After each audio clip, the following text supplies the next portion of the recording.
जो कहानी आज आपके सामने रखने जा रहे हैं वह कहानी है छतरपुर वाले गुरुजी महाराज, जिनका वास्तविक नाम निर्मल सिंह था। ये बात है सन 1954 की। पंजाब के साधारण से परिवार में एक ऐसे दिव्य बालक ने जन्म लिया जिसके बारे में कभी ना तो उस परिवार ने और न ही संसार ने कल्पना की थी। ये कहानी है महाशिव और महादेव के मानव अवतार की। ये कहानी है उस गुरु की जिसने ना जाने अपने कितने भक्तों को जीवन की सही राह दिखाकर उनका मार्गदर्शन किया।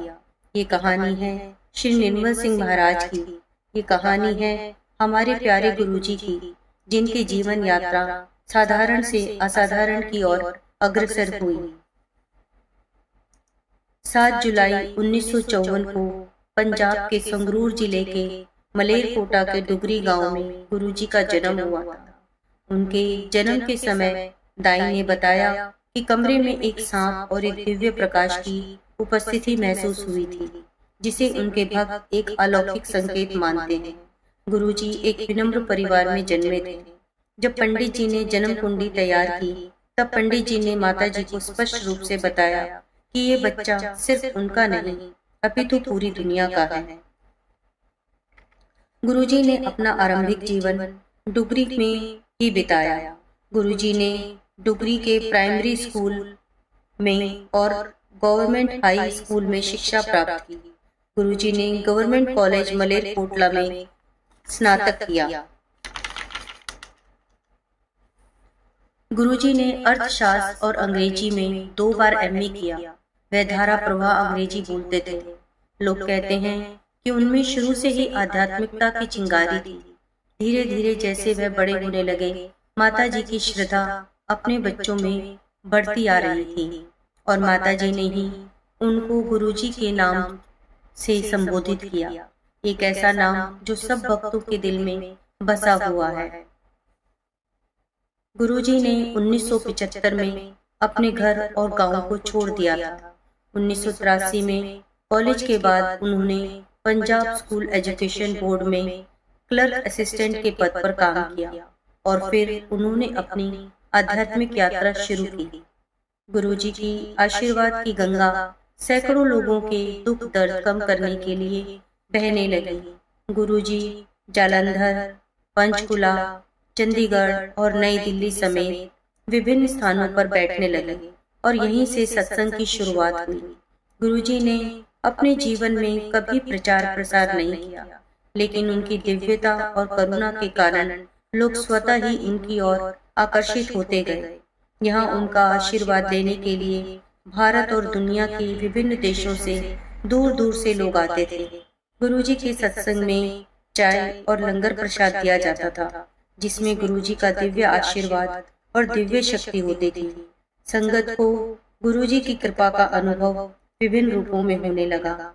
गुरुजी असाध्य रोग और बड़े से बड़े कष्ट संगत के आराम से ठीक कर देते थे। गुरुजी भक्तों के आर्थिक, शारीरिक, मानसिक और कानूनी समस्याएं हल कर देते थे। कुछ भक्तों ने तो देवताओं तक के दर्शन भी किए। गुरुजी स्वयं भगवान शिव के अवतार हैं और उनमें से एक बहुत ही दिव्य और अद्भुत खुशबू आती थी, जो कि गुलाबों के समान होती थी।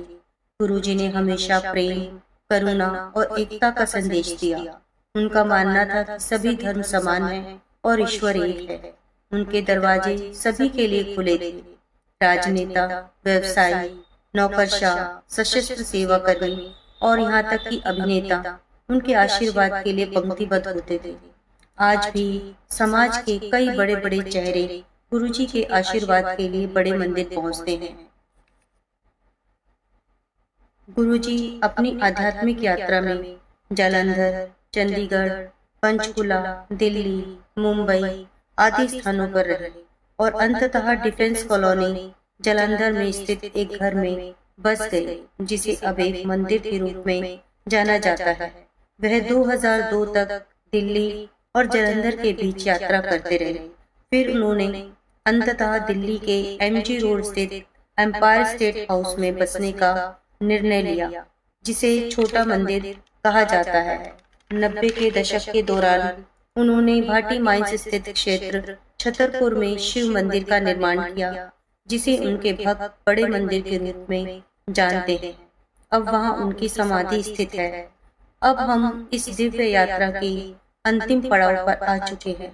ऐसा अंत जिसकी किसी ने कल्पना नहीं की थी, परंतु गुरुजी हमेशा कहते थे कि मानव जीवन के दो पहलू होते हैं, जन्म और मृत्यु। अगर किसी ने मानव जीवन लिया है तो उसकी मृत्यु निश्चित है, भले ही वह इंसान हो या स्वयं भगवान। दिन था 27 मई 2007। इस दिन गुरुजी ने अपना अंतिम सत्संग रखा था। इसके कुछ दिन पहले से ही वे काफी कम सत्संग कर रहे थे और अपनी संगत को बोल रहे थे कि मैं बृहस्पति की पूर्णमासी को चला जाऊंगा। सब लोग इस बात को इग्नोर कर रहे थे और मजाक समझकर टाल रहे थे, परंतु उन सबको क्या पता था कि गुरुजी सत्य कह रहे थे। अगले 2 दिन 28 और 29 को कोई सत्संग नहीं हुआ।